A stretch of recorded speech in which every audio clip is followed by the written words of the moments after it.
Solo Radio. 90.6 FM, la radio de tu ciudad. Solo Radio. Noticias, información, efemérides, tradiciones. En definitiva, la vida de Ellín y sus gentes. En los desayunos de Solo Radio. De lunes a viernes, a partir de las 8:30 de la mañana. Repetición a las 2 de la tarde. Los desayunos de Solo Radio, para hablar de todo y de todos. José Aurelio Martínez. Muy buenos días, saludos cordiales. Aquí estamos fieles a nuestra cita, como cada jornada, en la edición, en este caso, correspondiente al 23 de enero de 2020. Hoy tenemos un programa muy especial, os cuento, nos vamos a marchar en el tiempo, vamos a subir en la máquina del tiempo y nos vamos a ir hasta el año 2012, precisamente hasta enero del año 2012. En esa ocasión teníamos un programa muy especial que compartíamos con Juanjo Villena, dedicado a los bandoleros. Sí, un programa sin duda muy interesante y que nos pues valía para conocer un poquito más de cerca la vida de los bandoleros y sobre todo los que tuvieron más o menos un radio de acción bastante cercano a nuestro entorno. De hecho, 2012, unos años más tarde, en 2015, se finalizaba de imprimir un libro, en concreto el 27 de octubre de 2015, que firmaban José Francisco García y María Jesús Ortiz, precisamente llamado Bandolerismo, incursiones carlistas en el antiguo Reino de Murcia, en la literatura, pliegos de cordel y folclore. Este libro ha caído en mis manos, ya le he echado así un primer vistazo por encima. De hecho, nuestra localidad y poblaciones muy conocidas de nuestro entorno muy cercano, pues son ahí nombradas y pues me recordaba precisamente la emisión de este programa. Y hoy lo que vamos a hacer es revisarlo, vamos a escucharlo, vamos a viajar, como digo, en el tiempo hasta 2012 para encontrarnos con la figura del bandolero. Hoy es esta nuestra propuesta en los desayunos. Espero, como siempre, que la disfruten y mucho. Y aquel programa comenzaba con una canción que sin duda a todos nos ponía en situación. Era ni más ni menos que esta.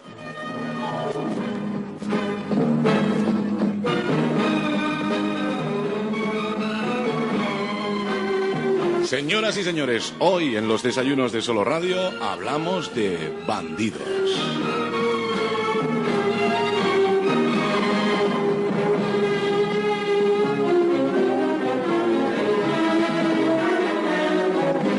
La deducción, Juanjo, seguro de todos nuestros oyentes, en cuanto han escuchado los primeros acordes de este tema, es tener muy claro de qué hablábamos.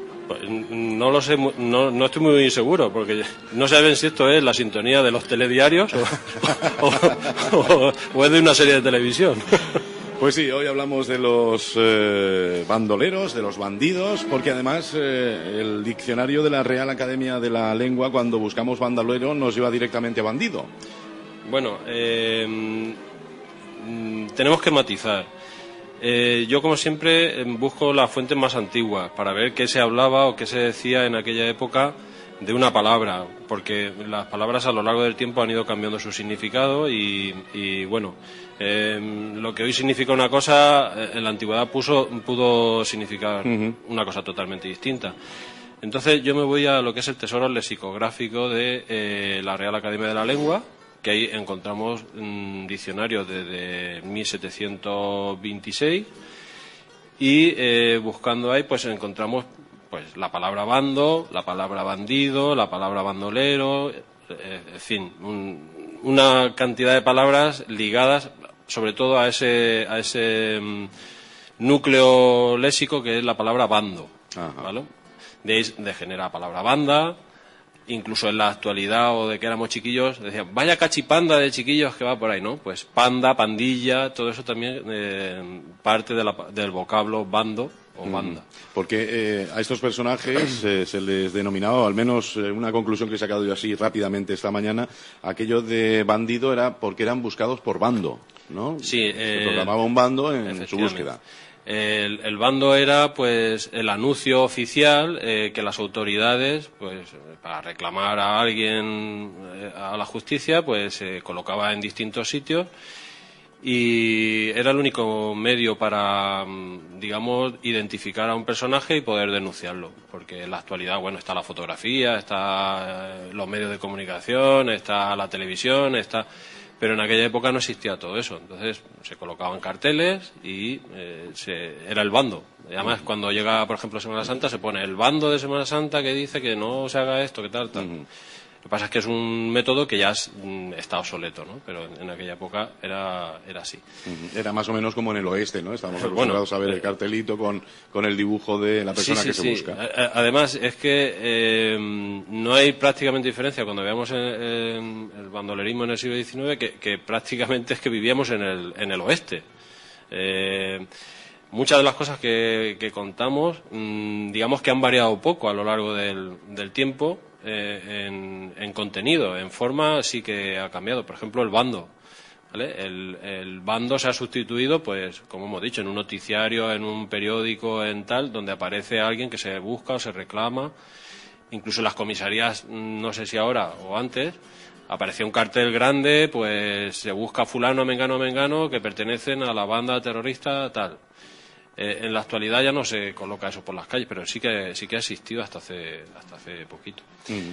La diferencia entre bandido y bandolero, digamos que radica fundamentalmente en el modus operandi de cada cual, ¿vale?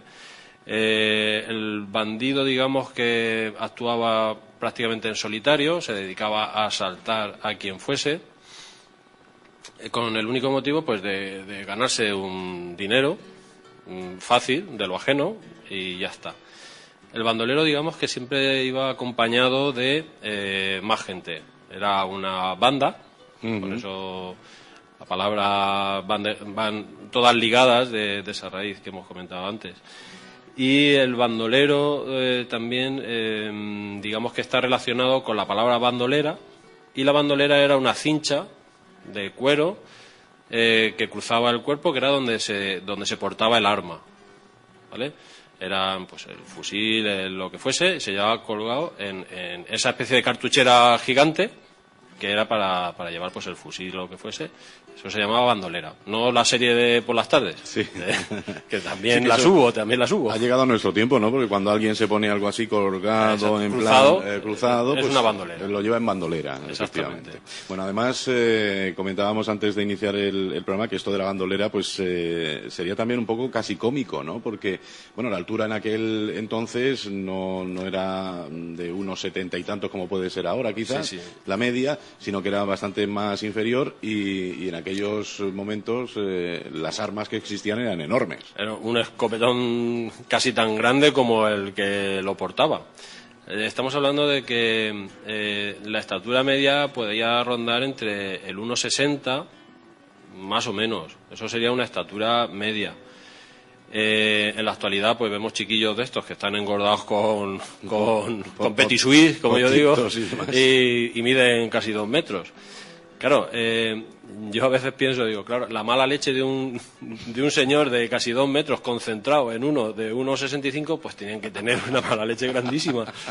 Está, bueno, la mala leche por centímetro cuadrado o por centímetro cúbico que diga, pues era mala leche condensada. Nunca mejor dicho. Muy bien. Bueno, pues ahí tenemos una definición más o menos clara de lo que es un bandolero, de lo que es un bandido. Nuestra comarca fue tierra de bandidos. Tenemos un espacio dentro de este programa dedicado especialmente a unos cuantos nombres. Va a ser muy interesante, sin duda. Pero citamos antes el siglo XIX, más o menos. Estos actos de bandidos y bandoleros se centran en esa época, ¿no? De forma especial. ¿O ya se conocen incluso antes? Se conocen, yo creo que bandoleros y bandidos han existido toda la vida. Se me ha olvidado comentar de que el bandolero que actuaba en banda y tal tenía otros ideales, aparte del robo y la extorsión y tal. Tenía un ideal, digamos, medianamente ligado con la justicia. O sea, casi todos tuvieron en un momento de su vida un agravio de la justicia contra ellos y se sintieron impotentes y digamos que fue una forma de impartir una justicia que ellos consideraban que era realmente la justa. No sé si me explico. O sea, sí. Digamos que la justicia en aquella época era la que era y estos, digamos que aparte del robo, la extorsión y tal, se dedicaban a, ¿cómo le diría yo?, a impartir una justicia más justa, por decirlo de alguna forma. Sí, véase, por ejemplo, Robin Hood, ¿no?, que robaba a los ricos para dárselo a los pobres. Un pueblo algo humillado y perseguido y, bueno, por los más poderosos y por los más... pues él intentaba, aunque es una leyenda, intentó pues robar a los pobres, o sea, a los ricos para dárselo a los pobres, etcétera, etcétera. Ese concepto pues sí que muchos de los bandoleros que vamos a ver pues sí que lo llevaron a cabo. O sea que tenemos bandido, pues esa persona que más... malhechor. Malhechor, efectivamente, que era en plan más con ánimo de lucro propio, el bandolero que lo hacía, bueno, pues compartiendo esos ideales con otras personas, actuaban en banda y buscaban pues quizás ya no solamente ese lucro, que supongo que también, sino pues un poquito impartir su, entre comillas, justicia. Efectivamente. Bien. Época en la que, bueno, pues tenemos más conciencia de estas actuaciones. Bueno, nos tenemos que remontar prácticamente vamos a ver, de los datos que se conservan o de lo que existe relacionado con este tipo de actuaciones, nos podemos remontar a la Edad Media. Antes, no, ¿por qué? Pues porque no tenemos esa documentación, pero sí que podemos ver personajes a lo largo de la historia que han actuado de esa forma. O sea, alguien, cabecilla de una banda, que intentó pues ayudar al pobre o impartir una justicia pues que no existía o que era muy deficitaria o que estaba en contra de ellos. Por ejemplo, pues pongamos un caso de Viriato, que se dice que era un guerrillero, tal. Bueno, pues digamos que él luchó contra un poder establecido, la represión de su pueblo, etcétera, etcétera. También es cierto que casi todos los bandoleros tuvieron el mismo fin. O sea, todos fueron aniquilados, además fueron matados con saña e incluso, pues, digamos que se expuso sus cuerpos en lugares para que la gente fuese consciente de qué les podía pasar, como tuviesen una actuación como la que tuvo ese personaje. Entonces, digamos que ahora veremos algunos. La verdad es que fue escabroso el tema. Pero casi todos tuvieron una muerte trágica y cruel, aunque no hubiesen tenido ni siquiera delitos de sangre, como ahora veremos algún personaje. Se intentaba un poco que fuera ejemplarizante, ¿no?, para la población. Y además humillante y lo peor de lo peor. Bien, bueno, pues venga, vamos a hablar de esas primeras apariciones de bandillaje en nuestras comarcas cercanas, porque, en fin, tenemos la idea, quizás sea por las historias que se han llevado al cine, pues que todo esto ocurría en lugares muy concretos de nuestro país, en zonas, por ejemplo, pues de Andalucía, incluso pues tocando un poquito nuestra zona. ¿Qué apariciones así más importantes tenemos, pues eso, en cuanto a bandoleros más o menos conocidos? Bueno, vamos a ver.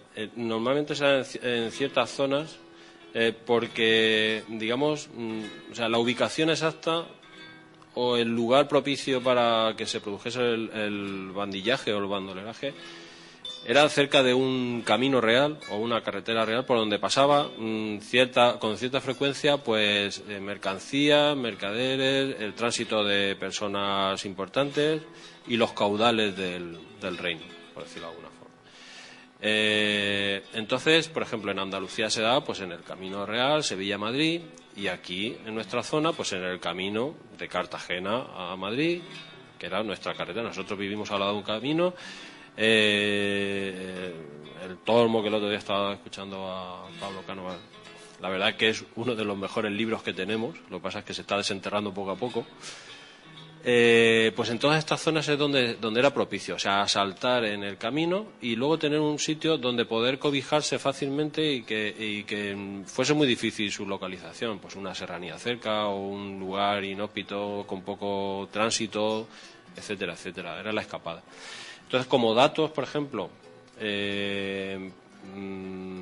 históricos sobre, por ejemplo, la zona, para controlar que no hubiese asaltos, pues tenemos un documento del año 1489, fíjate, en el que se narra que la reina Isabel va a ir de Toledo a Murcia, y el rey le solicita al obispo de Cartagena de que salga a escoltarla desde Yin, o sea, la reina va a venir a Yin, y este tramo, el de Yin-Murcia, tuvo que ser muy bueno, porque se dan prácticamente todos los actos de bandolerismo, y se dice que vaya con 100 hombres de a caballo para escoltarla, por el posible peligro de asalto. Entonces, ahí empezamos un poco a ver el tema. Luego tenemos otro documento de 1490, donde habla también sobre otro acto que es sobre las armas que debe tomar Ellín. Ellín también sufría el acoso de o bien bandoleros o bien bandidos, pero sufría un acoso importante en aquella época simplemente porque no había justicias que impartiesen ley aquí, estaban en Murcia. Sí. Entonces aquí la gente estaba un poco, digamos, a su aire, y se les manda este documento para que supiesen actuar ante una situación de estas. Luego un pleito sobre bandoleros y bandidos en el Consejo de Alcaraz, en 1654, en 1680, otro sobre otro bandolero llamado Martín Muñoz, en Chinchilla, o sea, se le coge allí, pero digamos que su zona de actuación era toda esta. Y luego uno mucho más detallado, que es en la Villa de Almansa en 1649-1650, ¿vale? Ahí sí que hay un acta capitular. Nosotros, por desgracia, en nuestro archivo no tenemos actas capitulares de esa época, sí que las hubo, pero no existe ya ninguna. Y ahí se habla pormenorizado pues de un ataque de bandoleros, el corregidor de Chinchilla que tuvo que hacer, mandó a que les persiguiesen, hubo un asesinato por parte de un regidor sin juicio, etcétera, etcétera, etcétera. Y se habla muy detalladamente de esa época y la actuación de los bandoleros en la ciudad de Almansa, pero bueno, que todos estos hoy estaban en Almansa y mañana estaban en Cieza. Tenían un ámbito bastante amplio, ¿no? Por todas estas no tenían casa. Su casa era pues cualquier sitio donde se pudiesen refugiar.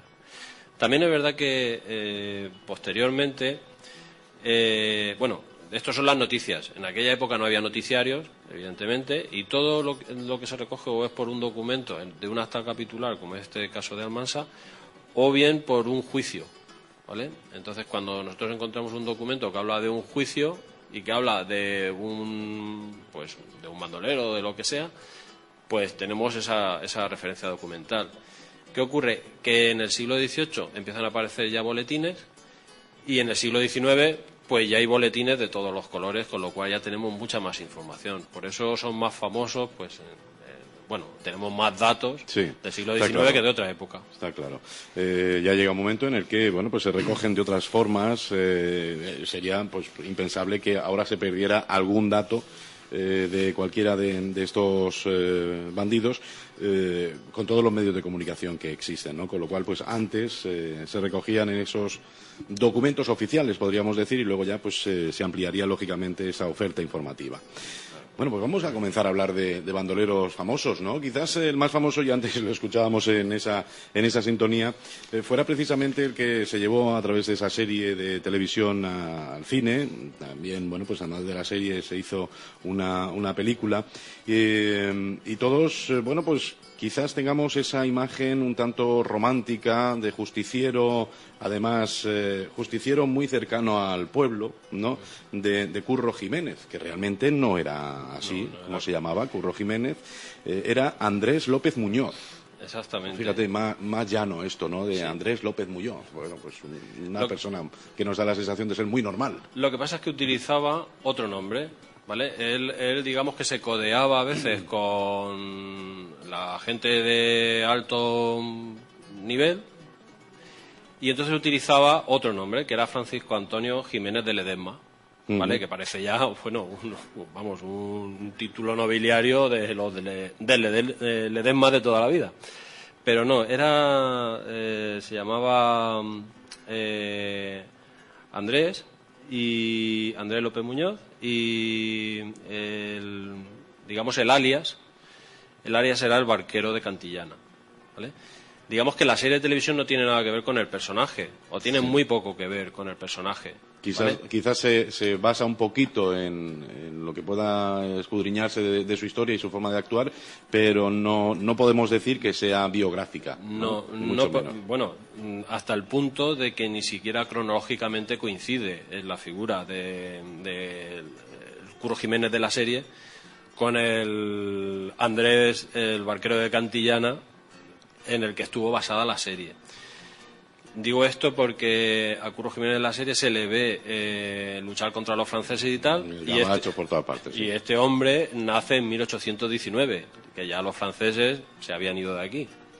Entonces, pero sí que yo creo que se intentó en la serie recopilar un poco la vida de todos los bandoleros que actuaron haciendo guerrilla, porque realmente eran una mezcla ahí de guerrillero, bandido, yo no sé, hay una mezcla ahí extraña.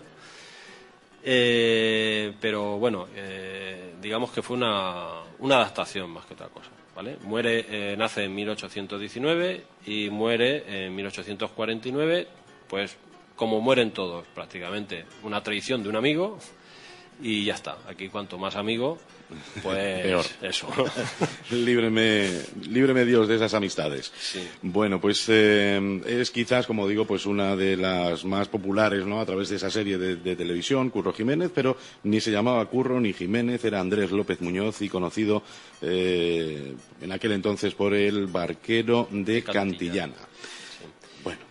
Los alias, cuando antiguamente se colocaba el nombre y a este hombre se le conocía por un apodo o un alias, es muy curioso. Yo me estuve fijando cuando empecé a hacer esto de que parece la dirección de un correo electrónico, porque si te fijas es el nombre, la letra @ sí. Y luego el seudónimo. Ya le falta el .com y tendríamos un correo electrónico. Claro, es que la @ bueno, nos hemos acostumbrado ahora en esta época a utilizarla mucho con Internet, pero antes se usaba. Claro, hombre. Mucho. Tú díselo a cualquier chiquillo de la escuela que le diga, oye, ¿cuántas arrobas tiene tal? Y te va a decir exactamente los litros. Sí, seguro. Segurísimo. No, pero sí que era una medida habitual y se utilizaba mucho. Ahora nosotros lo utilizamos en el correo electrónico y ya está. Bueno, antes de llegar a esos bandoleros que quizás tuvieron un radio de acción más cercano a nosotros, bandoleros del Reino de Murcia o incluso de estas comarcas, de la nuestra y las más cercanas, hay otros conocidos, otros bandoleros que han hecho historia, como por ejemplo, pues ya en el siglo XVIII, Diego Corrientes Mateos. Háblanos un poquito de él. Diego Corrientes, bueno, no he comentado, fíjate, de la serie esta de Curro Jiménez, incluso había un acompañante suyo que era el Algarrobo. Sí, efectivamente. Álvaro de Luna. No, pero en su época en La Real, sí. Dentro de su camarilla, pues teníamos, por ejemplo, entre una de las figuras, pues tenemos al Mochuelo, al Malos Pelos, al Guindilla, al Zurdo y al Algarrobo. O sea, que existió. El Algarrobo existió realmente, ¿no? Existió, por lo menos el alias del Algarrobo existió. Ajá. No el Álvaro de Luna, pero entonces hubo alguien. Tampoco tiene mucho que ver los acompañantes que tenía el Gracia, ¿cómo se llama? El Sancho Gracia. Sancho Gracia con los suyos, ¿no? Que era el estudiante, el gitano y no sé qué más, ¿no? Y el Algarrobo. Pues ese yo creo que fue el único que existió realmente, el alias. Ajá. Bueno, de Diego Corrientes... digamos que también es un bandolero sevillano, es el más célebre del siglo XVIII, nace en 1757 y claro, muere en la horca en 1781. O sea, de los bandoleros pocos, bueno, yo creo que ninguno, muere de viejo, ¿vale? Mueren todos ajusticiados. Es de los que no tiene delito de sangre y además él... digamos que presume de eso, ¿vale? Presume de nunca haber matado a nadie. Simplemente, pues, ha impartido su justicia a su manera y ya está. Se le achacan en el camino real de Sevilla a Madrid, lo que comentábamos antes, el asalto a más de 1000 diligencias. Madre mía. O sea, que era un día detrás de otro, ya sabía alguien, no sé. Que aquí o ahí o más allá Sí. Esto, aparecía. Vamos a ver, si lo traemos a la actualidad, es como los furgones esos amarillos que van a los bancos, Sí. esos son las diligencias de hoy en día, cargados de caudales, y tienes un asalto, pues en la autovía Albacete-Murcia, pues un asalto cada día. Bien, digamos que es el símil, para que veamos que no hemos cambiado mucho de aquella época hasta ahora. No, Ahora los coches no llevan caballos, aunque es el vehículo más ecológico que hay hoy en día, y conforme está gasoil yo creo que lo vamos a retomar. Pero bueno, que el concepto prácticamente es el mismo. Asalta más de 1000 diligencias, se le achaca eso, y siempre tiene, su modus operandi es siempre tener en algún lugar una reserva de caballos frescos para la huida, con lo cual cuando quieren salir detrás de él, como él tiene caballos frescos, pues la huida, vamos, es inmediata y no hay nadie que le pueda perseguir. Se ganan, se dicen que son amigos de la gente humilde, de la gente pobre y tal, por una sencilla razón. Ellos reparten el dinero, o parte del dinero que ellos roban, para se lo dan a la gente humilde y que está en lugares diseminados, a cambio del cobijo o la ocultación de ellos en una persecución, con lo cual siempre tienen amigos por todos sitios. Incluso también cuando hay alguna injusticia por ahí, si la resuelven ellos, pues se ganan el favor de esa gente. Entonces tenían muchos partidarios en muchísimos sitios, incluso este tenía una red de espionaje increíble, por eso era capaz de saltar 1000 diligencias sin que nunca se lo hubiese pillado. Lo más gracioso del tema es que, bueno, el rey Carlos III pues, vio que bueno, diligencia que iba a Sevilla, diligencia que era asaltada por este hombre, y manda a alguien a que ponga un poco de orden en el tema. Entonces manda a un corregidor para que tratase este tema. ¿Qué ocurre? Pues que este hombre tiene las santas narices de coger y asaltar esa diligencia donde se dirigía este hombre. Y dijo, oye, ¿tú vas persiguiendo a fulanito de tal? Pues sí, pues mira, soy yo. Y aún encima tuvo la chulería de ponerle las botas para que le atase las correas, es lo que se cuenta, ¿no? Pero, bueno, pone una recompensa de 1000 onzas de oro a la cabeza de este hombre, ya que era imposible de cazarlo. ¿Y qué ocurre?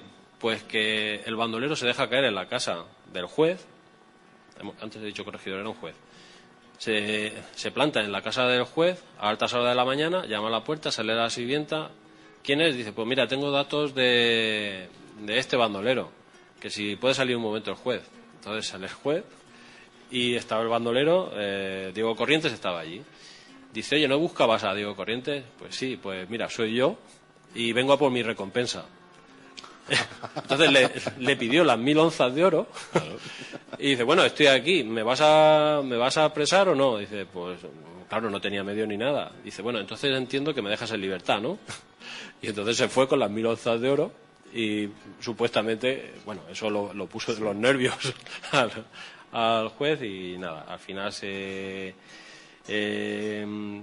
no sé si se le llega a pagar a alguien de la cuadrilla o a alguien una cierta cantidad para apresarlo, y se le hace una emboscada y al final pues nada, se le pilla y se le ajusticia en la plaza de San Francisco en Sevilla, y bueno, su cadáver, después de ahorcado, etcétera, etcétera, pues como era costumbre, se dice que se descuartiza, ¿vale? Nos lo comentabas al principio del programa, que además con sañas, sí. Se descuartiza. Y para que la gente supiese que se había hecho ahí que no hay que seguir los pasos de este hombre, se coloca un trozo a la entrada, digamos, de las provincias donde él actuó, que fueron Jaén, Córdoba y Huelva. Cuando hablamos de Jaén, digamos que nosotros tenemos una parte bastante cercana a Jaén, y no era de extrañar e incluso hay gente, bueno, ahora después hablaremos, que sí que por nuestras sierras en algún momento llegaron a cobijarse. Luego hay una cosa muy curiosa, que esto también lo hacen muchos bandoleros, y es tener a gente muy afín a ellos que se hacían pasar por ellos. Entonces, cuando decían, hemos visto al bandolero fulano en Sevilla, por poner un caso, pues claro, toda la fuerza del orden se iba para Sevilla, pero a los 2 minutos otro se hacía pasar por el mismo bandolero en Jaén, y entonces tenían más o menos dislocadas a todas las fuerzas del orden en aquella época. Los tíos tenían... Era otra de las estrategias. Era una estrategia ahí, pero bueno, muy buena. Bueno, pues ¿quién no ha oído hablar de Luis Candelas? ¿O quién no le suena aquello del Tempranillo, Pernales? Pues vamos a hablar también de ellos, claro que sí. Luis Candelas, este también otro de los personajes que se ha escrito mucho de él. Sí. Bueno, este era un mujeriego, de mucho cuidado. Era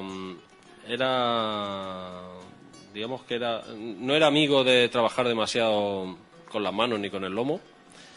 Entonces, pues digamos que se dedicó a otra forma de sacar dinero más fácil. Luis Candelas era madrileño, ¿vale? Es de los bandoleros de la zona centro, madrileño. Nace en 1804 y muere en 1837, ¿vale? Nace en el madrileño barrio de Lavapiés. Y también nunca tuvo delitos de sangre. No por ello, pues también no se libró de una muerte pues como el anterior, ¿vale? Más o menos. Digamos que era la familia de Luis Candelas, era una familia acomodada.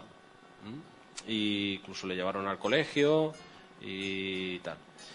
Pero ya parece que ese gen bandoleril ya lo llevaba ahí incrustado, y en el colegio pues bueno, fue expulsado simplemente pues porque a uno de los clérigos que le dio una bofetada, pues él le respondió con 2. Entonces pues bueno, fue expulsado. De ahí lo que tenía Luis Candelas es que era un personaje que todo libro que le llegaba a las manos, todo libro que devoraba. O sea, luego se convirtió en un autodidacta, una persona bastante culta, pero tenía el gusanillo bueno, su gusanillo bandoleril lo tenía por ahí. Con 19 años pierde a su padre y bueno, decide ser librero. Ya digo, el trabajo rudo no le va, decide ser librero. No le llenaba demasiado, por lo visto, y a los 6 años, pues, o sea, al poco tiempo, pues se le condena a 6 años de cárcel por robar caballos y mulas.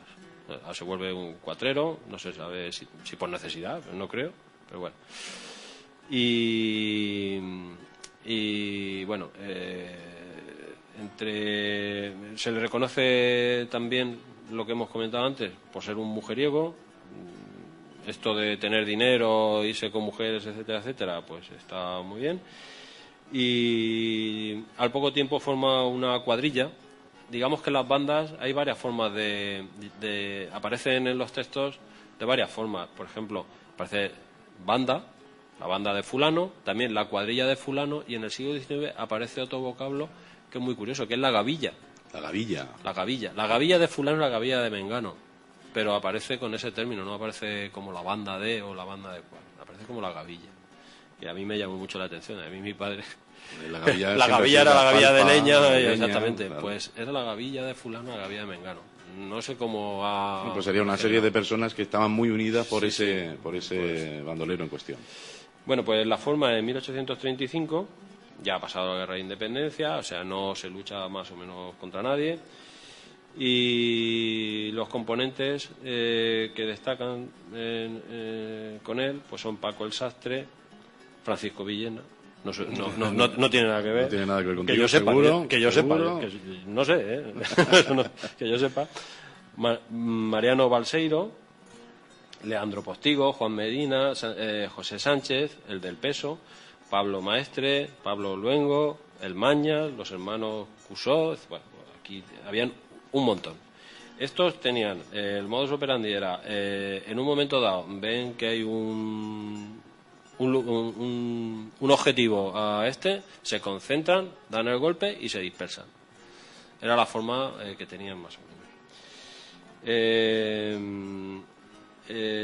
Digamos que al final de su vida tuvo, que fue lo que, digamos, provocó demasiado a las autoridades, fue el que dio dos asaltos bastante peculiares. Uno fue asaltar a la modista de la reina.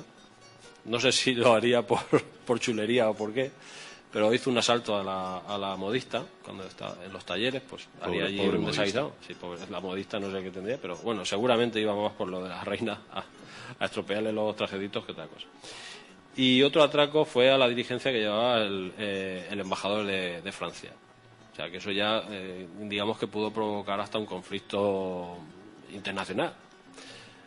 Pero hizo ahí su atraco y entonces esto provocó que fuese perseguido con más énfasis, porque simplemente se dedicaba al robo y ya está. Y a las mujeres, robo y mujeres.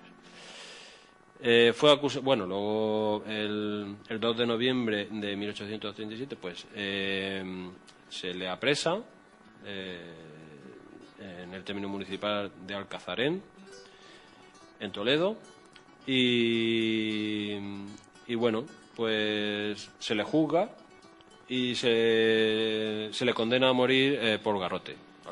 El garrote vil, pues era partirte el cuello. Con un tornillo, muy sofisticada la maquinita, pero te partían el cuello y te quedaba frito. Por lo menos lo hacían sentado. Sí, para que no.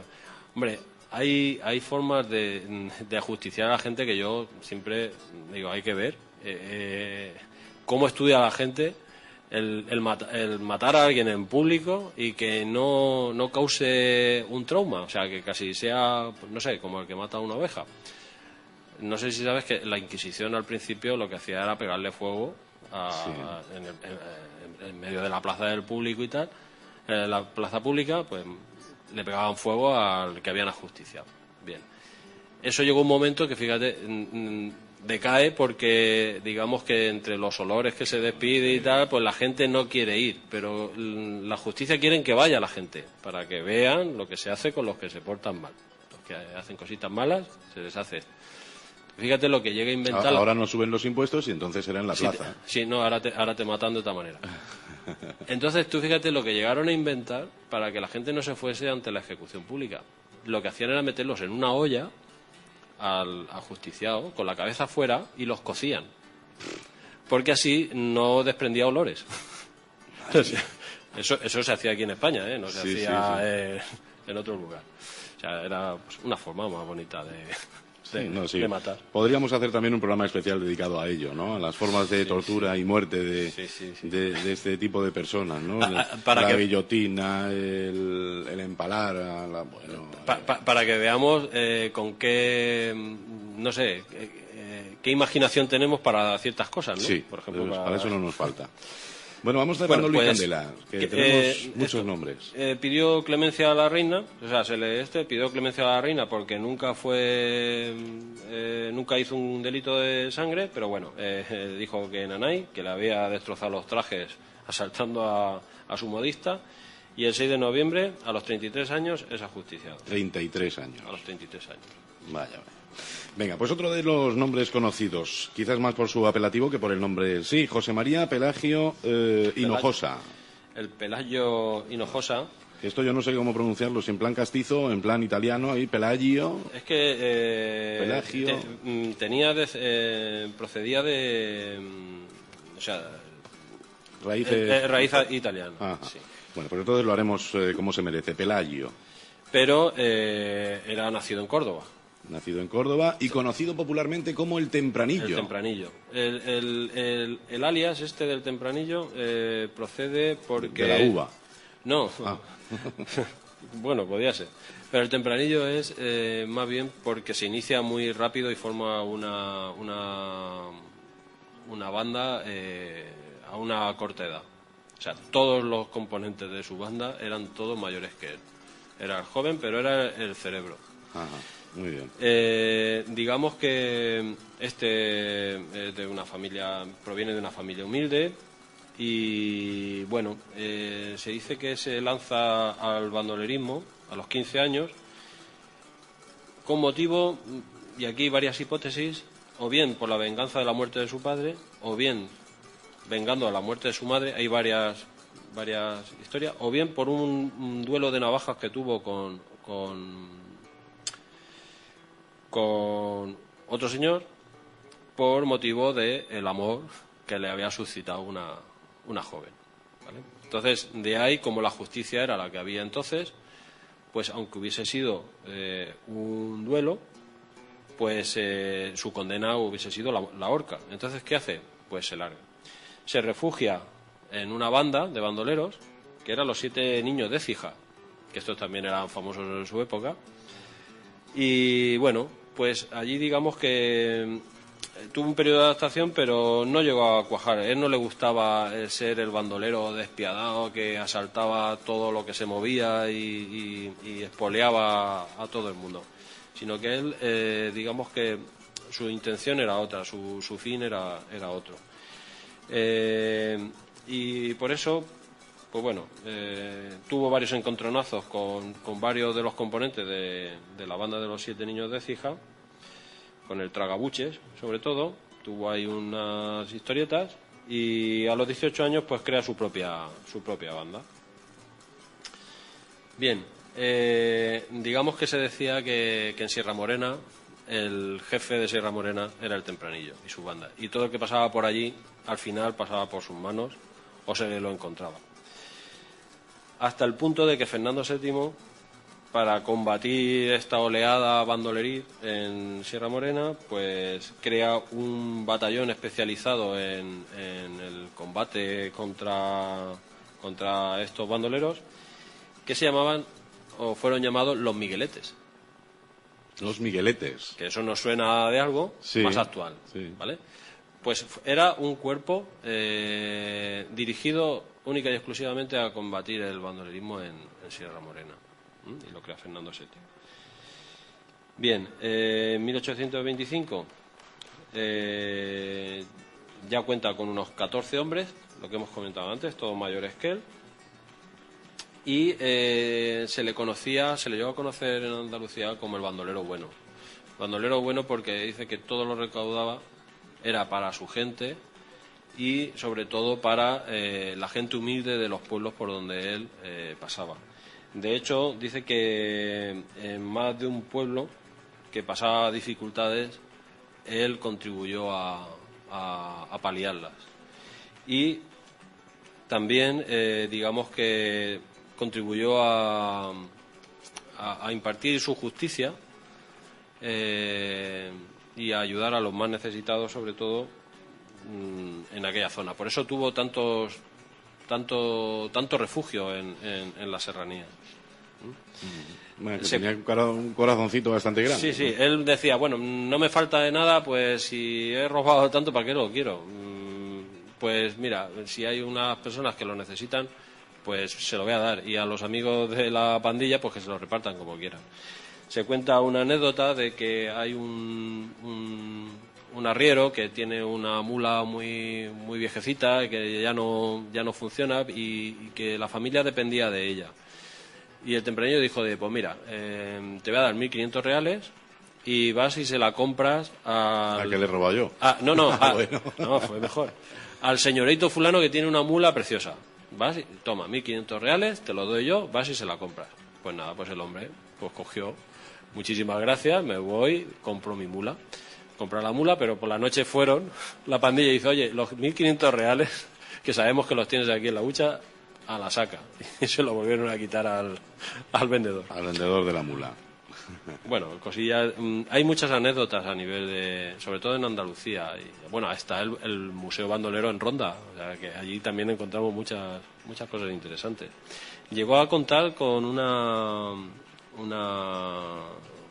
pandilla de 50 hombres, entre ellos los más destacados, pues el Lero, el Benitas, el de la Torre, el Veneno, y casi todos eran excombatientes de la Guerra de la Independencia, o sea, eran agentes de armas, sabía cómo utilizarlas y sabía algo de estrategia militar, lo tenía más o menos, claro. Muy bien, pues todo eso en cuanto al Tempranillo, una de las figuras sin duda populares y clásicas del bandido español.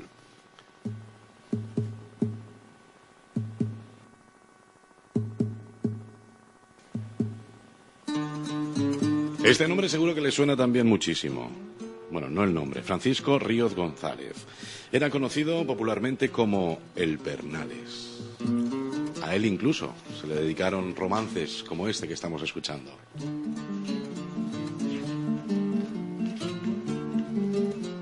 ¿Quién era el Pernales, Juanjo?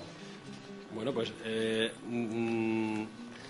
se le ha catalogado como el último bandolero, pero caballo cansado, su hembra en el pensamiento, con el trabuco en la mano. Sígueme, Luis Candela, sígueme por mi paso, que vamos a la serranía con el trabuco en la mano. ¿Dónde está José María? José María el Tempranillo, Francisco Ríos Pernales, que venga con el vivillo. Vamos a los cortijos, vamos todos sin parar, a esa gente egoísta que come sin trabajar, a costa de los obreros que los quieren maltratar.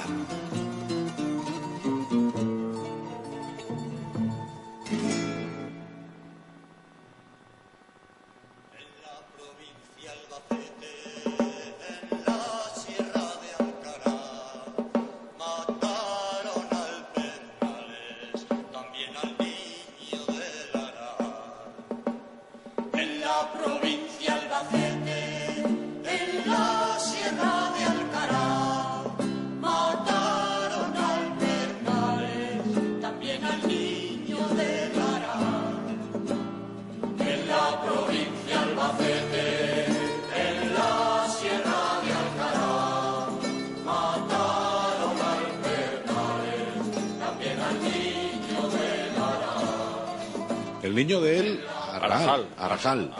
Ajá. Que me estás enseñando una foto del niño de la... No, ¿Qué es eso? Esto es la noticia que aparece en el ABC de 1907 con el relato oficial de la muerte del Pernales. Entonces aquí se ven, porque ya digo, es que eran muy exhibicionistas. Había que inculcar a la gente que hacía algo, aunque fuese tan lícito moralmente como lo que en la primera coplilla que has puesto, la letra expresase, porque es de las que te llegan al alma. Pues aunque esta gente combatiese por ese ideal, pues había que dar escarmiento público. Y entonces, fíjate, estamos en 1907, que es cuando muere Pernales, y aparecen el niño de Arajal en la plaza pública, los dos cadáveres colgados para exhibición pública. Y los tuvieron ahí prácticamente un día. Eso los tienen en Villaverde, y de ahí pues luego se lo llevan a Alcaraz. O sea, un acto... Bueno, ojalá hiciese, no con la muerte, sino por lo menos con los bandoleros del siglo XXI hiciesen más o menos lo mismo. Pero que no estaría mal. No estaría mal. También fueron traicionados, ¿vale? Digamos que el Pernales tiene el alias del Pernales por lo duro que era. La roca, el Pernal, es un mineral muy duro. Y se le achaca, pues eso, su gran dureza. Digamos que no patrulló por estas tierras. Solamente se da el caso de que cuando va a cruzar hacia Valencia, porque él decide en un momento dado de huir a América y tiene que embarcarse en Valencia, pues cruza de Andalucía hacia Valencia, pues por la Sierra de Alcaraz. Le acompaña un gran amigo suyo y compañero de correrías, que es el niño del Arajal. Y, como siempre, pues hay alguien que decide traicionar a alguien que le da de comer. Porque la gente pobre, muchos de los pobres recibían dinero de los asaltos de todos estos bandoleros. Pero hay alguien que, decide, me has dado de comer y tal, pues ahora que te tengo aquí a tiro, pues te voy a denunciar. Y se le presenta una emboscada, lo esperan, etcétera, estaban durmiendo en la sierra y bueno, pues... ¿Cómo presenta Juanjo la noticia del ABC? ¿Qué es lo que cuenta? Así, léenos un poquito de la noticia como en aquel entonces. En 1907, el ABC dice: relato oficial completo. En el Ministerio del Gobierno sí, las fotocopias que están... Sí, es que hay muchas letras. Eran a 4 columnas y esto en un folio... Está muy pues, chiquitita.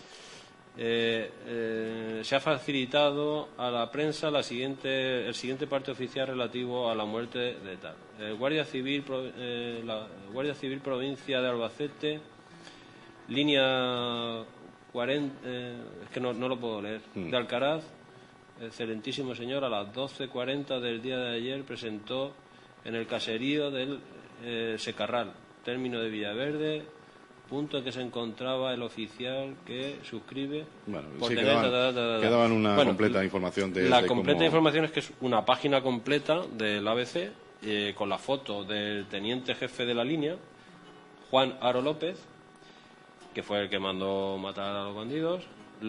Aparece la foto de los cadáveres de los bandidos en Villaverde y Gregorio Romero, que fue el que los denunció.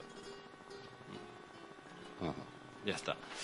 Lo que sí que hay una leyenda que dicen que nunca falta, porque el niño de Alajad y el Penales están enterrados en Alcaraz, y dicen que nunca faltan flores en su tumba, porque existe la leyenda de que por la noche su espíritu sale a robar a los ricos para darle a los pobres y tal. Entonces, para tenerlo contento, es la leyenda que se cuenta, ¿no? Para tenerlo contento, pues siempre tiene flores allí para que se quede allí tranquilico en su tumba. Pues si acaso se le necesita, ¿no? Pero por lo visto es cierto de que siempre hay flores en la tumba del Pernales. Y hace ya hace un siglo prácticamente de que murió. Venga, pues vamos avanzando en el tiempo. También el tiempo va pasando en este programa, que espero les esté resultando la mitad de interesante que me está resultando a mí.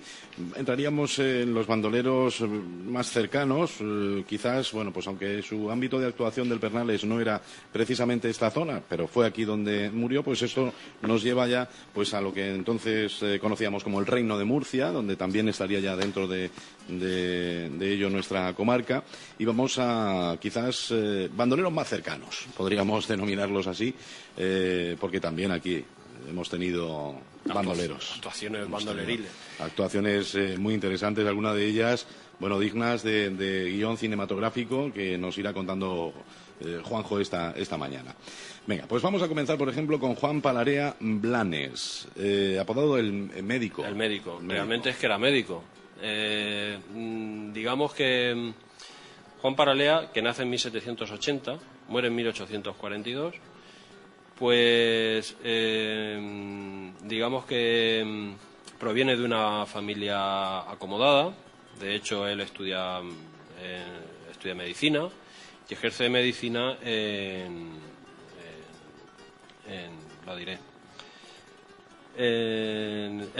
Villaluenga de la Sagra. Bien, estalla la invasión francesa y él decide dejarlo todo y actuar contra los franceses, ¿vale? Como un motivo pues patriótico, y tal.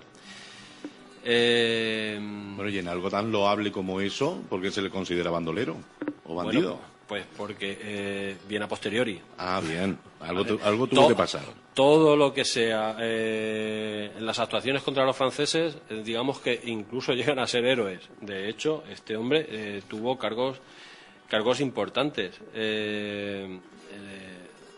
importantes a nivel militar. Lo que ocurre es que, pues en un momento dado de la historia, pues ya no me eres necesario y ya está. Suele pasar.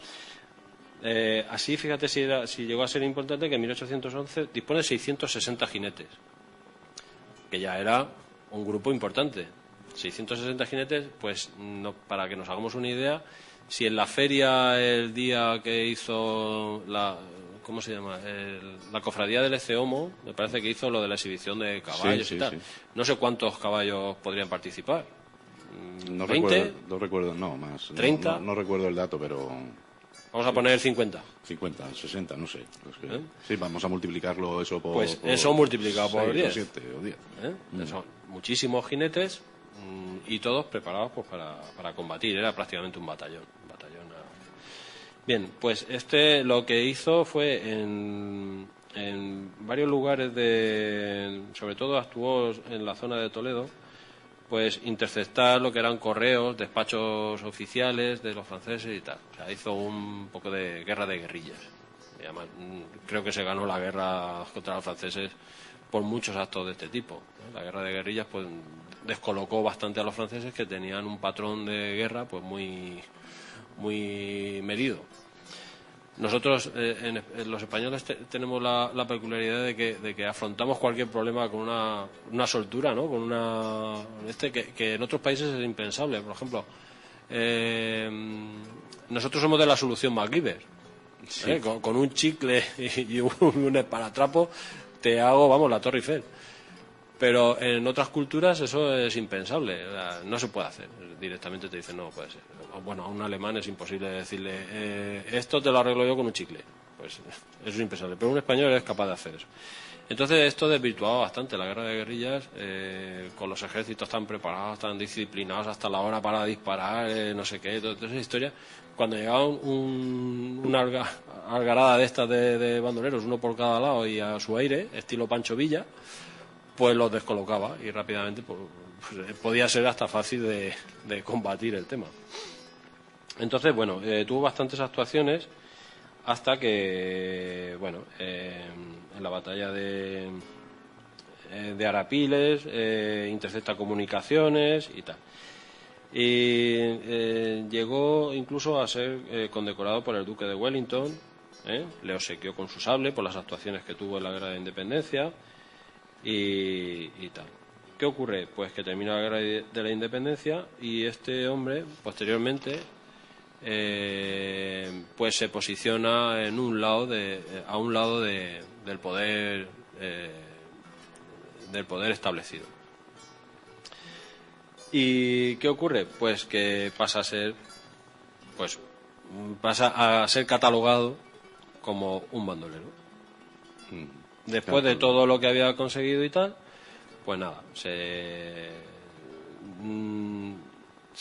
no se le llegó a justiciar, pero sí que se le intentó hacer un juicio por haber participado en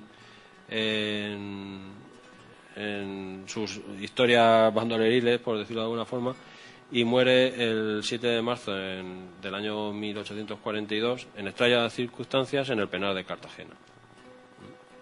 Pero esperando ese juicio. ¿Por qué? Pues ya digo, pues por haberse posicionado a un bando u otro de aquella época. Bueno, pues eso en cuanto al médico. Digamos que no tiene relación con Ellín directamente, pero bueno, era de la zona y era un combatiente contra los franceses. Porque en Ellín tuvimos actuaciones de este tipo, ¿o no? A ver, bandoleros ellineros, yo aquí ya pediría la colaboración de la gente, sobre todo los más mayores, de sus historias. Y como seguro que tienes el teléfono para el que quiera pues si hay alguna persona, yo la verdad es que estaría muy agradecido en que nos contase algo, porque yo todos los días aprendo. Y entonces sería bastante interesante si alguien tiene algún testimonio que nos lo pudiese aportar. Bien, si como tal, como ellineros, quizás no quede ampliamente recogido en la memoria la aparición de alguno de aquí, de la tierra, sí que hemos tenido muchos que han actuado en esta zona, ¿no? En la comarca ellinera, como por ejemplo, pues además yo pido aquí que nos presten un poquito atención porque hay algún dato importante para uno de nuestros barrios en la ciudad, concretamente el Cerro Barbudo, préstenos atención, porque hablamos ahora de Jaime Alfonso, ¿no? Sí. Conocido como Barbudo. Jaime Alfonso el Barbudo. El Barbudo. Fue su apodo. Nace en 1783 en Crevillente. Digamos que su lugar de actuación fundamentalmente fue pues en aquella zona, ¿vale? Novelda, Elda, toda esa zona. Aunque, como hemos dicho antes, podían estar en Elda y al día siguiente en Cieza y al día siguiente refugiarse en Ellín y bajarse a... Era impredecible. Sobre todo cuando tú ves en los periódicos de la época como un día dan la noticia de que ha hecho no sé qué asalto en tal lugar y al día siguiente está en otro. O sea, estos hombres vivían encima del caballo prácticamente. Esta época se parece mucho al oeste americano. Yo, vamos, es que empiezo a imaginar las diligencias por el camino, no sé qué, el asalto de los bandoleros. No había indios, pero había carlistas, yo qué sé, había otra cosa. Escondidos ahí en el ramaje, en los árboles. Era una situación muy, muy peculiar. Hay que decir que en este siglo tuvimos 3 guerras civiles, una de la independencia y varias revueltas. O sea, el siglo más movidito, yo creo que de toda la historia. Bueno, pues Jaime José Cayetano Alfonso, que cuando se les bautizaba, bueno, menos mal que no tenían carne de identidad, porque esto no coge todo en la cartulina.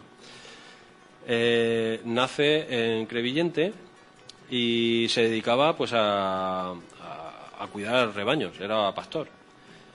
Forma su familia y digamos que el trabuco, esa arma típica del bandolero, era un arma también que se utilizaba mucho para espantar o para matar a los lobos de la zona, porque si nos fijamos no es un arma de precisión, es un trozo de tubo que se llenaba de pólvora, pegaría un estampillo de miedo y allí pues los lobos y como mucho te podías salpicar. Te podías salpicar y bueno, eso lo llenas de punchas, pues eso era mortal de necesidad, con un rango de acción que no veas. Eso además no podía faltar en un buen bandolero, el trabuco y la navaja de Albacete. La navaja, bueno, algunos incluso llevaban 2. Y bueno, ya digo, era el oeste americano 100%. Pues un día, cuidando su rebaño, pues aparece otro bandolero, pero de los despiadados, el zurdo. Digamos que se enfrentan y Jaime mata al zurdo.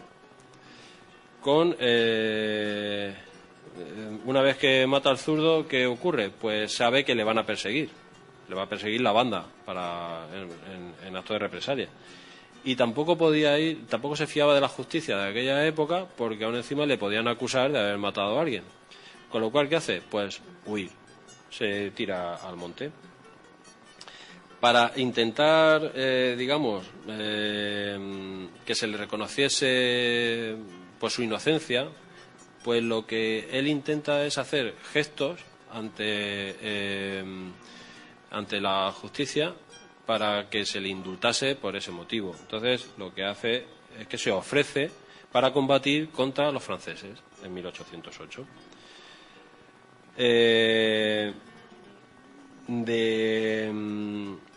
¿Cómo lo hace?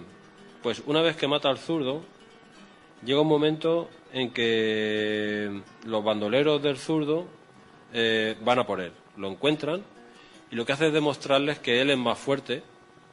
Es como en una manada de ciervos, ¿no? Cuando llega un ciervo joven y un ciervo viejo, pues lo que intenta es, hay un enfrentamiento y el que gana es el que se queda con esto. Pues es lo que ocurre. Se bate ahí en un duelo casi a muerte con esta banda y lo que hace es pues ganárselos. Con ellos lo que intenta, pues ya digo, es hacer guerra de guerrillas contra los franceses para intentar conseguir ese indulto.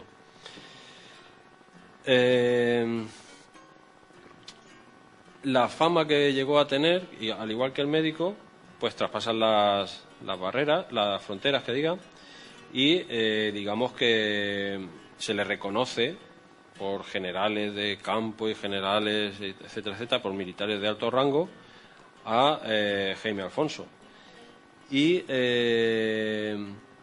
Jaime, ¿cómo le diría? Como agradecimiento a esos reconocimientos que él tuvo por esta parte de generales, pues él incluso llegó a brindar, cuando terminó la guerra de independencia, su trabuco, su célebre trabuco, al general Orsay. ¿vale? Que era un extranjero y tal. Bien.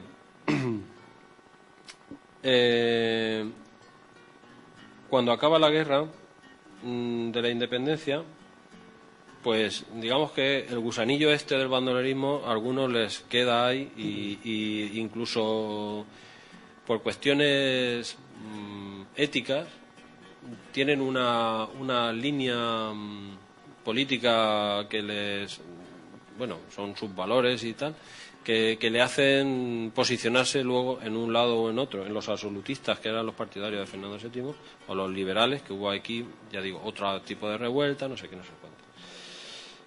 Se posiciona y nada, aparece, se posiciona por parte de los liberales y actúa en la zona que se llama la zona de la Sierra de la Pila, pues por 1820. La Sierra de la Pila, que está en Fortuna, si no me equivoco, o no, en Habanilla, que digo, por esa zona. Bien, aquí empiezan ya a aparecer lo que en los periódicos más, bueno, en los periódicos locales, en los periódicos regionales, que diga, empieza a aparecer alguna noticia sobre él, porque ya se hace muy famoso. Incluso se le llega a distinguir, después de la Guerra de Independencia, con el señor Don Jaime tal. O sea, un personaje destacado. Bueno, pues en el Correo Murciano de 1822, pues aparece noticias sobre él, en las que digamos, aparece con unas partidas de gente bastante importantes, de 100 a 200 hombres. Y también se le persigue con un contingente bastante importante, con contingente para esa fuerza militar, por decirlo de alguna forma, diseminarla, o sea, que desaparezca, y dar captura a la cabeza de este hombre, claro. Vemos ahí cómo pasa de ser pues un héroe a ser un villano, ¿no? Claro, a ser un villano, porque me he posicionado a un lado. Sí. O sea, vamos a ver, si es que estas cosas... Contra lo establecido, pues al final... Efectivamente, o el que me lleve la contra, pues voy a por él, e intento desprestigiarlo todo lo que pueda y más. Y bueno, pues si es que son cosas que parece que no, pero en ocasiones son actuales. Lo que pasa es que le cambiamos todos los nombres y todas las cosas, y es que es una cosa que, si la analizas en profundidad, son cosas que ocurren. O sea, ¿qué ocurre si ahora hay alguien que está en contra del sistema establecido? ¿Cómo se le llama? Pues digamos que descalificativamente se le llama antisistema. Sí. ¿No? Bueno, ya este antisistema de la época, Jaime Alfonso, conocido como el Barbudo, lo capturan, ¿no? Antes o después. ¿Y qué tiene que ver este bandido con Mellín? Vale. Mira, sus últimos días fueron muy, muy curiosos. Él, digamos que aparece un bando por parte de por Fernando VII, en el que se puede uno acoger a un indulto, ¿vale? Entonces, este hombre se le promete de que cuando llegue a Murcia y tal, puede solicitar su indulto y quedar indultado, porque él también se llegó incluso a dedicar a ser una especie de sicario y perteneció a una sociedad secreta que se llamaba el Ángel Exterminador y todas esas historias, una cosa muy, muy de novela. Entonces, ¿qué ocurre? Que cuando va a solicitar el indulto, se le captura. Y dice, bueno, yo he venido a pedir el indulto. Y dice, pues no va a haber indulto. A ti ahora mismo te apresamos aquí y mañana te ajusticiamos. Pero bueno, es total. Total, que en aquella orden de amnistía del 18 de febrero de 1823 se intentó salvar de la horca, pero el corregidor de Murcia, Rafael García, pues digamos que antes de colocar la estatua de Fernando VII, pues coloca el patíbulo y digamos que le da a elegir: o quiere morir por garrote vil o por la horca. Al final se ejecuta, es ahorcado, y al igual que los otros se descuartiza el cuerpo en 5 trozos. Y cada trozo, digamos que lo van a... Bueno, para que se mantuviese en el tiempo... Sí, eso, que esto es otro dato que pone Sí. los pelos de punta. Sí, pues lo damos, ¿no? Pues sí, claro, para que se mantenga... Para que se mantenga conservado el cuerpo más tiempo, bueno, los 5 trozos, lo que se hace es freírlo. Madre Se mía. fríe en aceite. Y así se conserva más tiempo. Y entonces cada trozo se coloca en aquellos lugares donde Jaime el Barbudo tuvo más adeptos a lo largo de su vida. ¿Vale? A lo largo de sus correrías se colocan esos 5 trozos. La cabeza se mete en una jaula y se pone en su pueblo natal. Y allí se exhibe. Pero, y aquí viene el dato con referencia a Yin, el brazo derecho se dice que se coloca en un cerro cercano a Yin. Al igual que el resto del cuerpo, pues en Sa se pone otro trozo, en Fortuna se coloca en la puerta de la cárcel, en Habanilla se hace en otro sitio. Pero aquí se coloca en una pica, en un cerro cercano a Yin. Esto lo cuenta su verdugo, un jumillano que se llamaba José Manuel Merino. ¿Por qué lo cuenta? Pues porque el hombre, después de hacer la desagradable labor de trocear el cuerpo y freírlo y llevarlo a cada uno de los sitios y colgarlo, pues resulta, no sé si es que lo que vivimos ahora viene desde entonces. No me digas más, que no le pagan. Que no le pagan. Claro. Entonces no le paga por hacer sus servicios y lo reclama. Y para reclamarlo le dicen que haga un informe. Bueno, pues este informe existe y se puede consultar y está en el... O sea, que sabemos a través de ese informe, de ese verdugo que no le pagaron, cuando pide que se le pague, hace el informe y... Ahí aparece que él colocó el brazo derecho en un cerro cercano. habitado, No estaba habitado todavía. Ajá. El Cerro Barbudo, que nosotros conocemos y que yo, es una opinión personal y te lo comenté, cuando hay un topónimo en un lugar, pues tiene que ser por algo. Y entonces yo pensé, ya digo, es una opinión mía, que el nombre de Cerro Barbudo puede provenir de este lugar que se comenta este verdugo, Claro que por no, colocar el trozo del barbudo. Que no es descabellado no es descabellada la historia, porque al fin y al cabo en aquel momento supongo que sería una gran noticia, ¿no? Sería una noticia Y más sabiendo que había adeptos Claro. afines a su causa aquí en Ellín y tal. Ajá.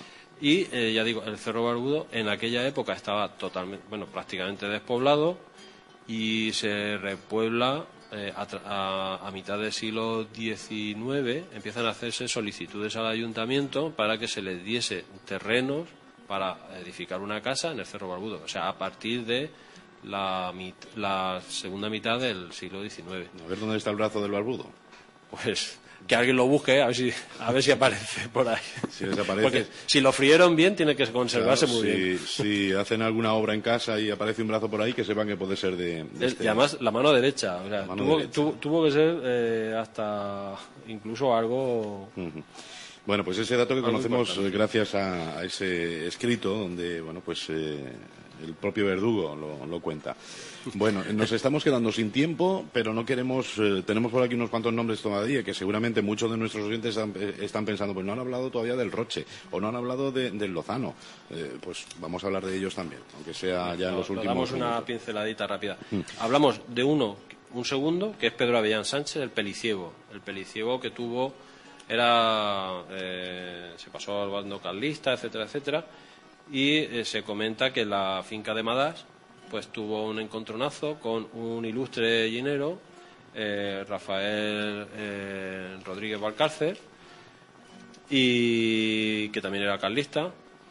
Se dice que, bueno, se habla mucho sobre la muerte de Rafael por parte del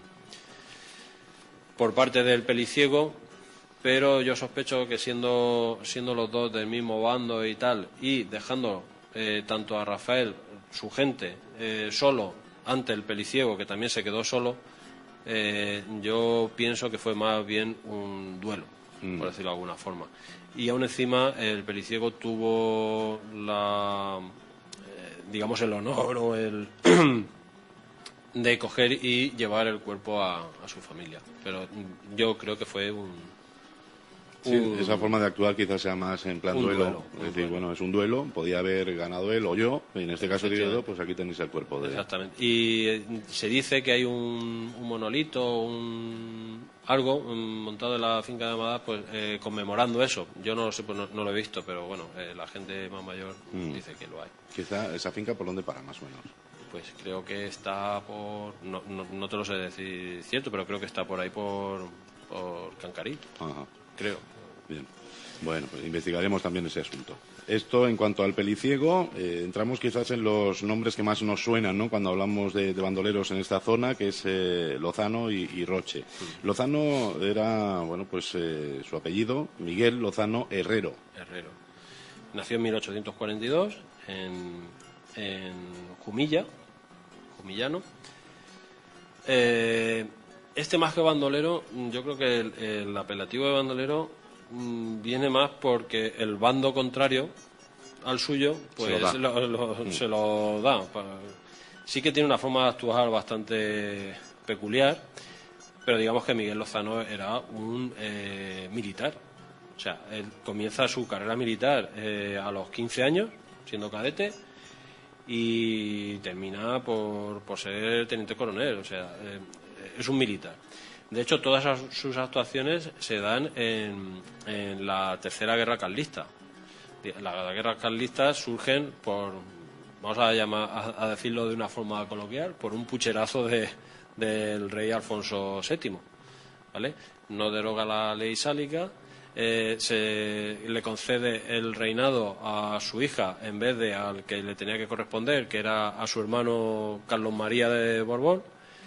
Y ahí aparecen ya las disputas. Aparece la Primera Guerra Carlista, la Segunda Guerra Carlista y la Tercera. En la primera y en la tercera, digamos que aquí hubo movimiento. En la segunda, digamos que estuvo más por el norte, pero en la primera y en la tercera, pues aquí hubo movidita. Y la lucha por el trono. Exactamente. Y estos, pues, eran afines al movimiento carlista, ¿vale? Lo que he comentado, era un militar y todas sus actuaciones están centradas dentro de la guerra en la Segunda Guerra Carlista. Bueno, esto es de los que tú sigues la hemeroteca y es alucinante porque es de los que estamos un día aquí, otro allí, otro allí y otro allí. No vamos a dar muchos detalles por donde anduvo, pero bueno, todas sus actuaciones prácticamente están centradas en 1874, donde dice el día 14 salió a Chelva con 500 infantes, luego estuvo en Utiel, luego estuvo en Caudete, luego estuvo en Villalgordo, esto día a día. En la venta del Moro, atravesó el Cabriel, cruzó el puente Cañaveral, se alojó en Casas Ibáñez, pernoctó en Alatoz, sorprendió un tren, y aquí es donde empieza la historia con respecto a allí. Sorprende un tren, este hombre que era un figura, pues lo que hace es... ya cambiamos las diligencias por los trenes. Secuestra un tren entero, y lo que hace es montar ahí a toda su fuerza militar que llevaba, a toda su partida. De ahí se dirige allí. Y para ir cortando comunicaciones, pues por donde va pasando, se va cargando las estaciones, ¿vale? Se carga estaciones, telégrafos y todo lo que se puede utilizar el enemigo para interceptarlo. Entonces, se carga la estación de Casas Ibáñez, la estación de Pozo Cañada, se carga la estación de Tobarra, creo que mata al jefe de estación y bueno, llega allí y aquí nos pilla a todos por sorpresa. Porque claro, que desembarquen de un tren 700 militares carlistas, ¿vale? Pues si antes 600 caballos era bastante, pues 700 y todos bajitos como mala leche, mala leche condensa, pues tuvo que ser una movida bastante importante. ¿Qué hicieron aquí en Ellín? Bueno, pues tenemos la suerte de contar con las actas de pleno de aquella época. ¿vale? Donde el secretario del ayuntamiento pues hace un acta con todo lo que ocurrió ese día, ¿vale? No decimos el secretario, ¿no? Lo que tú quieras. Bueno. Sí, ¿por qué no? No sé, bueno. No porque no. Bueno, aquí certifica en una sesión plenaria se celebra a posteriori, pues para que hubiese un documento para luego poder inculpar a la banda del Lozano de todo lo que se había hecho aquí en Ellín. Entonces nos dice cuando llega a Ellín, que los pilla todos por sorpresa, a las 4:30 de la tarde del día 18 de septiembre de 1874. El 18 de septiembre de 1874 era el último día de feria de Ellín, porque la feria de Ellín se celebraba del día 14 al día 18. Bien, pues el último día de feria se deja caer aquí, un espectáculo más. Claro. Se deja caer con 700 jinetes de infantería y de caballería. Llega a la casa del ayuntamiento y dice que entra de forma violenta, pues normal. Calculan que había 700 hombres y rompen a golpes de hacha pues la puerta de la secretaría. ¿Por qué la puerta de la secretaría? Pues porque allí es donde estaban, digamos, las arcas municipales con los caudales y con toda la documentación y tal. Su forma de actuar o lo que buscaban muchas veces esta gente, aparte del dinero, era la documentación, sobre todo la documentación para que no quedase rastro de la gente o de los censos que había para poder reclutar a más personas. Entonces los libros del registro civil de aquellos años se destruían y alguna documentación que pudiese digamos ligar con pagos, etcétera, etcétera, todo eso se destruía. Entonces sacan todos los documentos que había en la secretaría y les pegan fuego, ¿vale? Entonces mucha documentación probablemente que se ha perdido pues fue a raíz de estas historias. Aparte de eso, pues se abren las taquillas, se abre todo. Bueno, se desmantela medio ayuntamiento, se hace pedazos y tal, documentación, y luego ya viene lo que es la búsqueda de dinero. Entonces, se llegan a las arcas municipales. Fíjate tú de dónde viene que las arcas estén vacías ahora. Viene de esta época. Se llevaron 4.000 reales que había depositados en los fondos, más otra cantidad que había para acometer pues obras varias. O sea, no existía o no habían bancos, y lo que se tenía el dinero que se recaudaba por contribuciones, etcétera, etcétera, en arcas, en una especie de caja fuerte o lo que fuese, pero se tenía en el ayuntamiento. Bien. Estos fondos los custodiaba un tal Salvador Soria. En esos fondos, digo, en lo que había para parte del ayuntamiento y lo que habían para fondos de otro tipo, que eran otros 4.000 reales.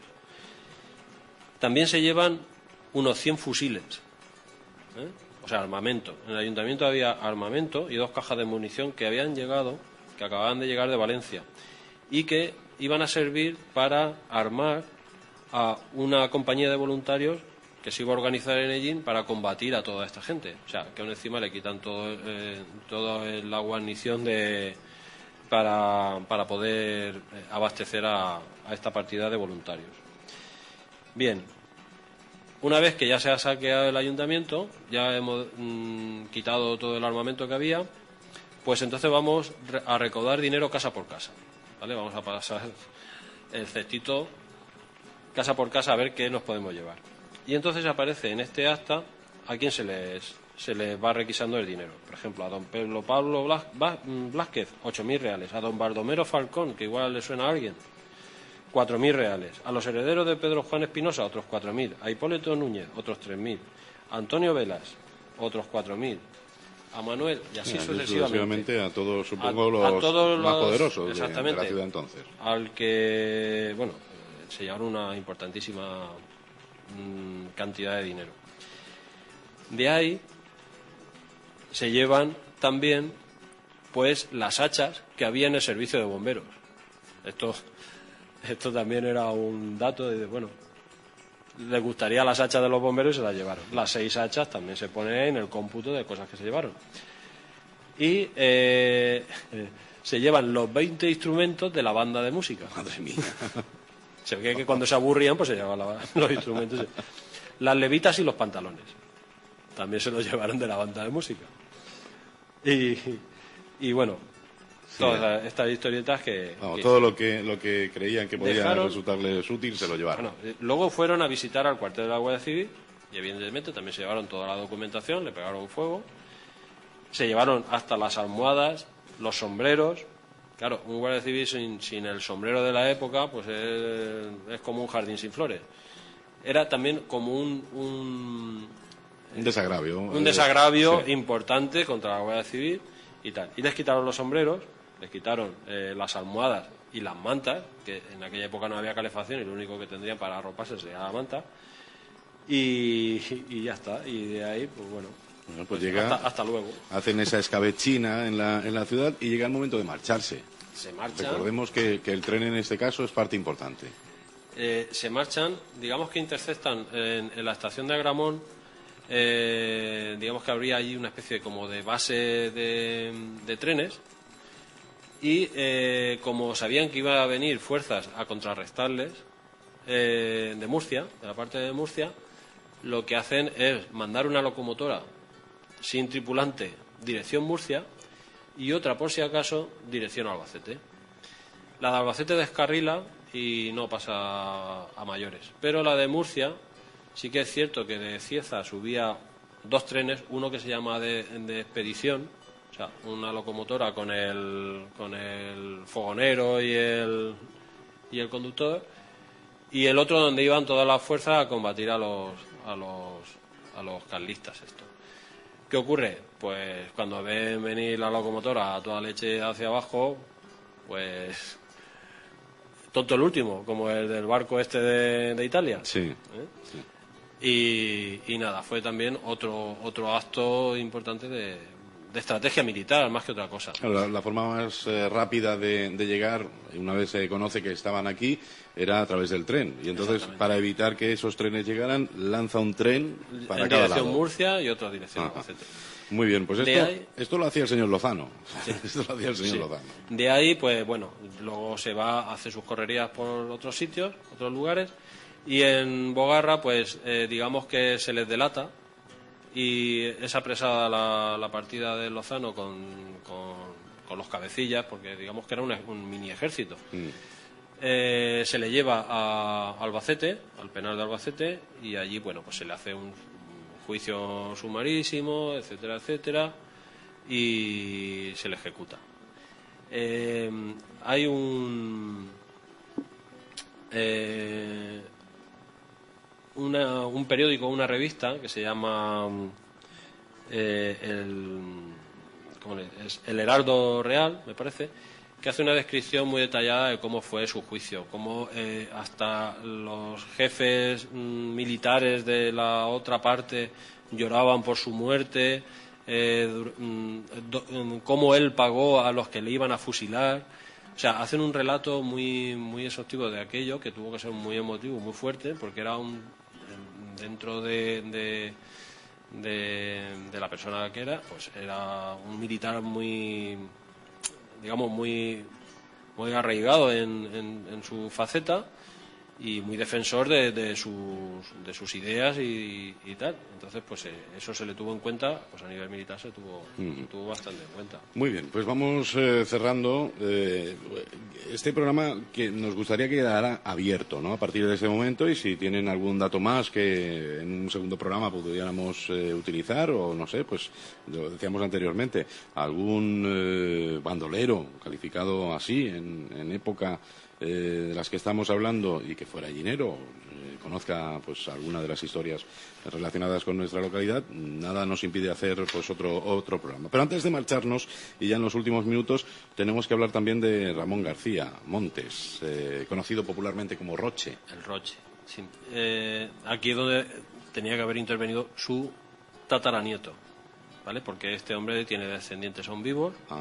Bien, le comentaba, por si se han incorporado tarde, le comentaba Juanjo al inicio del programa que hoy no debería estar solo, que debería haber una persona acompañándole, porque precisamente pues es tataranieto del Roche, que bueno, pues un día podemos dedicar también un programa a este personaje, y si es posible pues tener aquí a uno de sus descendientes que además pues ha pasado tiempo importante de su vida recopilando toda la información que ha podido en torno a su tatarabuelo. Sí. Bueno, es nacido en Montealegre, nace en 1836. Su familia es una familia acomodada de propietarios, culta, saben leer y escribir padre y madre, e incluso llegan a ocupar puestos importantes en los ayuntamientos de Montealegre y de Fuente Álamo, de toda esta parte. El mote lo adopta porque él era un enorme admirador de un oficial francés, y el apellido de ese personaje, pues castellanizado un poco, pues suena Roche. Bien, en 1867 bueno, se le conocen varios oficios, uno como guarda de montes en 1867 y en 1870 pues como aperador es que realizaba o fabricaba aperos para la labranza y tal, para el campo. En 1852, con 17 años, ostenta el puesto de alférez en una columna de voluntarios para perseguir a otro individuo, a un jefe, no sé qué significa aún, latrofaccioso, al jefe latrofaccioso Ramiro Horta. Madre mía. Bueno, alias el Capeta. Bien, pues se organiza una columna de voluntarios y de unos 40 hombres y se persigue a este Capeta. Muerto él, pues se disuelve la columna de voluntarios. Muerto el Capeta, se disuelve la columna de voluntarios, ya no tiene razón de existir, y se vuelve a casa, donde, pues como eran propietarios, pues se dedica pues a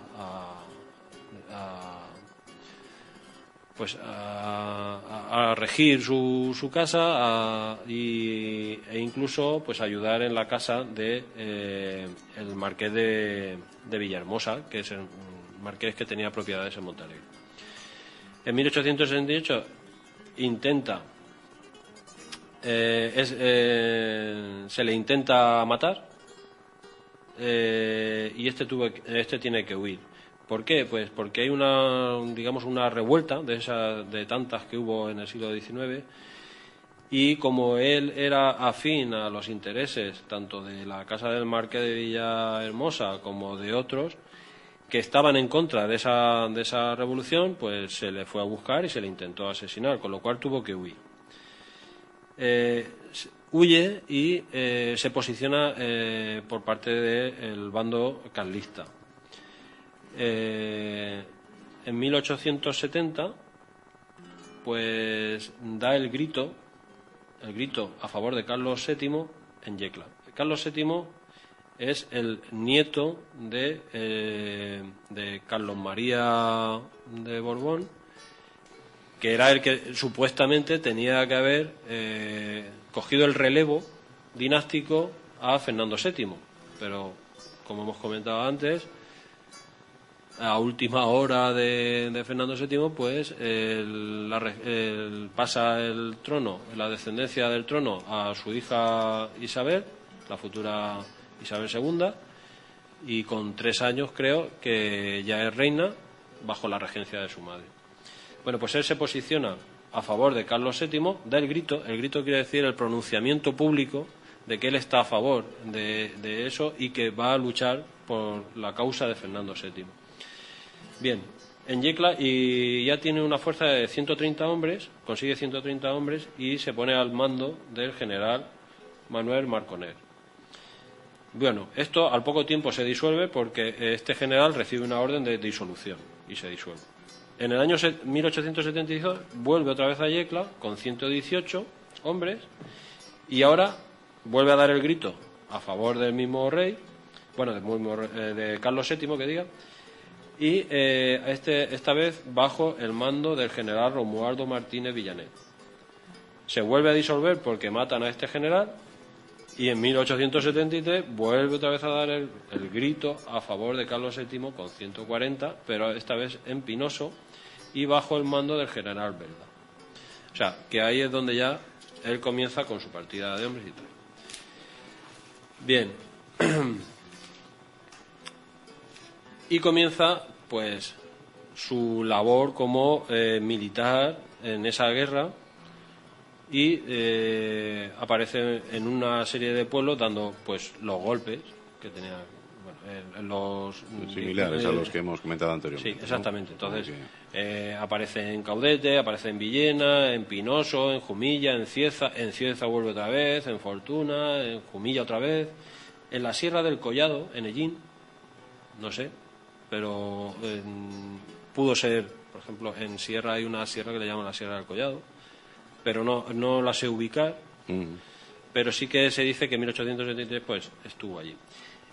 Cae enfermo ese verano y el 2 de octubre de 1873 vuelve a salir, o sea, ya se recupera de su enfermedad y entra en Ellín, pero entra más suave que el Lozano. Entra un año antes, prácticamente en las mismas fechas. Fíjate que es el 2 de octubre, prácticamente se ha pasado la feria, ha llegado un poco tarde, porque estaría malo. Y vuelve a entrar. Estamos hablando de un mes después, prácticamente. Sí, el otro entró con 700 hombres y este entra con 10 hombres. La sorpresa es que dice que a las puertas de Ellín está él con su ejército más el Lozano con el suyo. Claro, aquí se caga todo Dios, porque conocían las cosas que hacían uno y conocían las dos formas. Entonces entran tan anchos y largos por el pueblo, hacen exactamente lo que hizo el Lozano en el 74 y se van tan tranquilos. O sea, y aquí no ha pasado nada. O sea, fue un engaño. Pero bueno, lo justo para no haber derramamiento de sangre y encima pues llevarse todo lo que quiso y mal. Bien. Y sigue su trayecto pues entrando en Albacete, en Moratalla, en Albacete, en Montealegre, en Albatana y Ontul, y ya posteriormente pues disuelve la partida y nada. Llega en febrero del 74, entra, ostenta el cargo de coronel, y en 1875 se acoge al indulto pues para quitarse ya de la vida militar y dedicarse pues a sus cosas. ¿Qué ocurre? Que al solicitar el indulto habían dos partes. Una era tener el indulto, conseguir el salvoconducto, y otra era una pensión. ¿Qué ocurre? Que maliciosamente el que fuese allí dice, no, el indulto te lo damos, pero lo que no te vamos a dar es la pensión porque está fuera de plazo. ¿Y cómo que fuera de plazo? Sí, el plazo se cumplió ayer.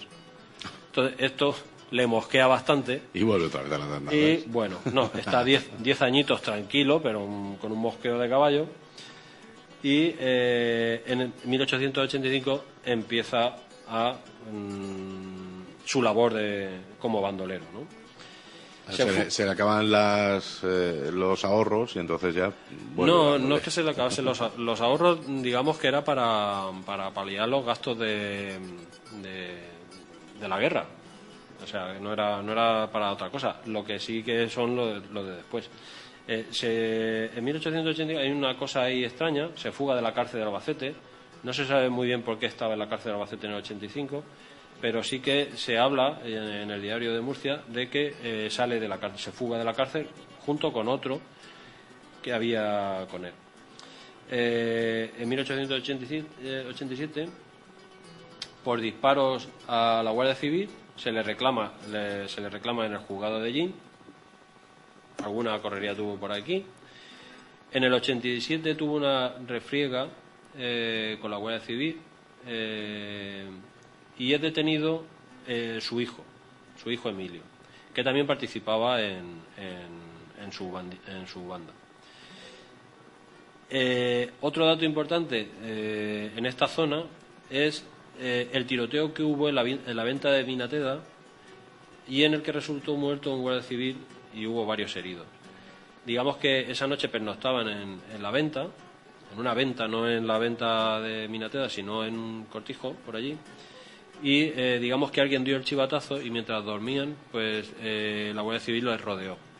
Al dar a alguien la alarma de que estaba la Guardia Civil por allí, pues salen a tiros y cuenta la leyenda de que este hombre, para salir, se coloca una piel de oveja por encima, se camufla entre el ganado y huye, se puede escapar. Pero de aquí, digamos que posteriormente es detenido su hijo como implicado en el tema, pero que al final digamos que no encuentran pruebas suficientes y no, vamos, que no le hacen nada.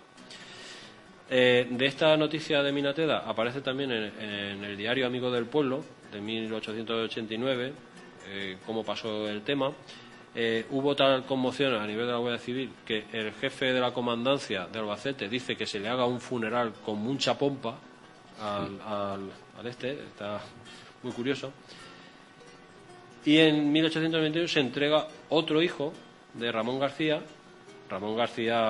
Montes, Roche, se le entrega al alcalde de Dín. Dice, mira, yo no tuve nada que ver y tal. Bueno, pues se le lleva a Albacete y de allí pues queda libre porque no hay pruebas tampoco. Bien, de ahí a 1891, que es cuando se le apresa, no es que se le aprese, sino que es cuando se le captura y cuando muere. Y se habla de que a las 11 de la noche, en el collado del Pocico del Tomillo, en Lieto, ahora actualmente se hace la ruta del Roche, en Lieto. Y digamos que es una ruta que creo que la organizó el grupo senderista de Albacete, o bueno, que se puede recorrer y fue el último trayecto por esos sitios donde estuvo y bueno, es una ruta como tantas que hay por ahí. Y bueno, hay varias versiones de cómo fue su captura y su muerte. Entonces hay una que dice que la Guardia Civil le dio el alto mientras dormía, les hizo frente y que se liaron a tiros y lo acribillaron a tiros la Guardia Civil. Lo que ocurre es que hay un dato que, digamos, no concuerda muy bien, que es que en la autopsia que se le hizo encuentran disparos de postas y las postas no era una munición que utilizara la Guardia Civil en aquella época, era más bien pues para la caza, sí. Escopeta de caza. Luego hay otra versión que es la que se le dio a los hijos, o sea, a la familia después de la muerte del Roche, y es que se dice que, bueno, el Roche recibía dinero de muchos hacendados de la comarca porque eran afines al carlismo y entonces le daban dinero para su sustento y también dinero pues para hacer ciertas acciones. Tenía alguien de confianza que recogía este dinero, que era un guarda de montes, el guarda de montes de Castillarejo, y por lo visto este hombre, que era aficionado al juego, se lo gastó el dinero que iba destinado al Roche, se lo gastó. Como no se podía enfrentar al Roche porque era lo que hemos comentado antes, era mala leche condensada, pues lo que hizo fue que mientras dormía pues le disparó y entonces denunció a la Guardia Civil y para quedar bien la cosa pues se le dieron más tiros, pero una vez ya muerto, para que pareciese que hubiese sido una refriega contra la Guardia Civil. Esto es lo que esta es la versión que se le dio a la familia de Roche una vez muerto. Y bueno, en Lietor el párroco tiene una especie de museo allí y tal, y se conservan por lo visto algunas cosillas, y hay un objeto que a mí me llama mucho la atención, que es una navaja de 10 muelles. De 10 muelles. Bueno, clac. La navaja de 10 muelles es como una espada, ¿sabes? Pero con 10 muelles. Bueno, él siempre llevaba su... ¿Y eso lo tiene don Francisco en el museo? Sí, ahí en la iglesia. museo, sí. Ajá. a mí me ha dicho que bueno, tiene varias cosas, varios objetos sí. que se le achacan a él, pero que vamos, que no... no se sabe muy bien si fueron realmente de él o no, pero que se le achacan, son varios objetos del siglo XIX. Bueno, pues ahí quedan esos nombres. Tenía que robar. Ahí quedan nombres como Barquero, Bernales, Tempranillo, Candelas, Médico, Barbudo, Policiego, Lozano, Roche, que es el que nos ha ocupado en los últimos minutos. No, dentro de esos nombres, Juanjo, ¿no hay ninguna mujer bandolera? Parece que hubo, no tanto, pero sí que hubo alguna por ahí, ¿sí? Que se hacía pasar por señora de bien y sí que daba, si no actuaba directamente, sí que daba cierto apoyo. Ajá. Y por lo visto, de hecho, la serie que se ve últimamente en televisión está medio inspirada, al igual que la figura de Curro Jiménez, en una señora que se pasaba por, me parece que era duquesa o condesa o algún título nobiliario de estos por Andalucía. Muy bien.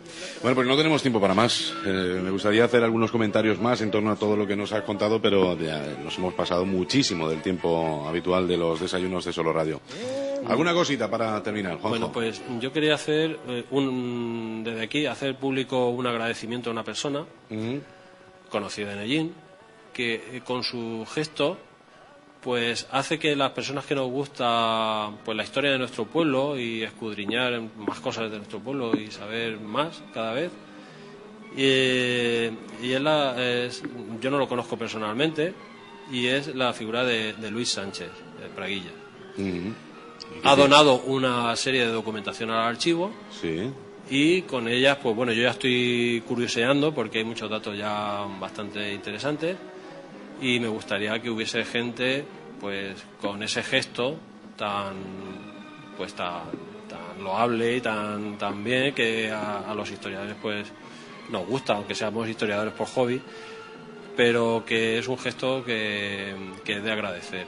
Y ojalá hubiese mucha gente que esos libros que se tienen por ahí en los rincones, y antes de que se pierdan, pues que lleguen a un sitio que por lo menos podamos el resto de personas pues investigar, relacionar, hacer conjeturas, etcétera, etcétera. Pues como todos los oyentes no podemos ir al archivo a ver todo esto, mejor lo miras tú y no lo cuentas. Sí, pero quiero decir que haya gente que se anime a hacer lo que ha hecho Luis. Y bueno, nosotros tenemos muchos libros. El Tolmo es un libro que es en piedra, que nos lo están restaurando Pablo Cánovas, ¿no? Sí. Pablo Cánovas nos lo está restaurando y lo podremos consultar. Pero en Ellín hay muchos archivos más de ese tipo, muchos libros más. Por ejemplo, cuando se va a hacer una actuación en el pueblo, pues es interesante de que si hay datos de que en esa zona puede haber algo, pues que se hiciese un estudio antes de tapar y que vuelvan a pasar otros 100 años, otros 200 años, para saber si ahí, por ejemplo, en la calle Osarios hubo un osario o hubo un cementerio o hubo ciertas cosas. Entonces es interesante de que tengamos ese gusto por lo nuestro y que seamos capaces de rescatarlo y que podamos exhibirlo al resto de personas que vienen de fuera con ese orgullo que lo hacen otras ciudades. Muy bien. Bueno, pues ese será otro tema, quizás en otro momento en los desayunos de Solo Radio, que retomaremos, y hoy lo hemos dedicado a los bandoleros, a los bandidos. Juanjo, ha sido un placer. ¿Esta es la sintonía de las noticias que vienen o no? Juanjo, un abrazo, gracias. Vale, gracias a vosotros. Bueno, pues sí. Pues era la recopilación de datos que en torno a los bandidos, a los bandoleros, nos ofrecía, recuerden, en el año 2012. Nosotros lo recuperamos en el día de hoy con el fin de refrescar nuestra memoria y dar esta auténtica clase de historia. Agradecidos como siempre a su atención, invitándoles por supuesto que no se pierdan la nueva edición que llegará mañana de los desayunos de Solo Radio. Ponemos punto y final en este momento y les recordamos pues que tienen doble horario para escuchar este programa desde las 8:30 de la mañana o a partir de las 2 de la tarde. Gracias y por supuesto nuestra programación continúa. Noticias, información, efemérides, tradiciones. En definitiva, la vida de Ellín y sus gentes. En los desayunos de Solo Radio. De lunes a viernes, a partir de las 8:30 de la mañana. Repetición a las 2 de la tarde. Los desayunos de Solo Radio, para hablar de todo y de todos. Solo Radio. 90.6 FM, la radio de tu ciudad. Solo Radio.